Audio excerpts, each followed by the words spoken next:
for 10 million girls in Kenya.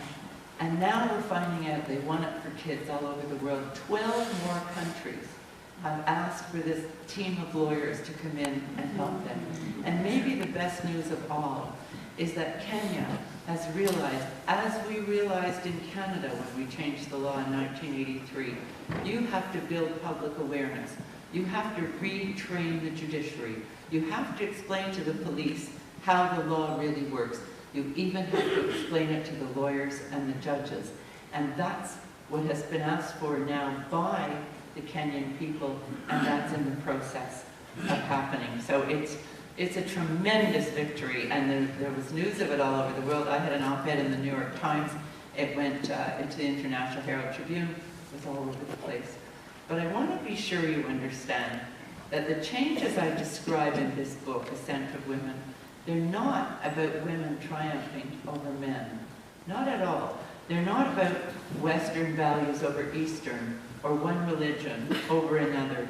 They're aimed at solving the world's most intractable problems, and that is poverty and violence and conflict.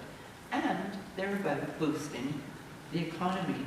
I got to the end of the research and I thought, you know, once in a very long while, maybe even a lifetime, you get to tell a story that alters the way a people think about themselves. And I realize the process of change is usually daring, certainly time-consuming, invariably costly, occasionally heartbreaking, but eventually an exercise so rewarding it becomes the stuff of legends.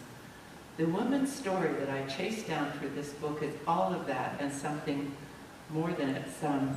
It was Malala who stood up at the United Nations last summer on July the 12th when she turned 16, and she said, "They thought a bullet would silence us, but they failed.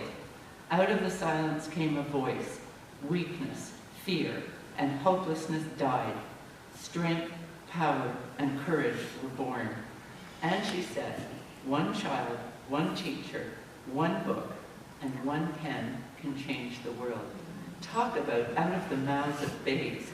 As I said, we're not at the finish line yet, not here in Canada, and not over there. But the momentum that is built up behind this earth-shifting under the status of women is like something we have never seen in history.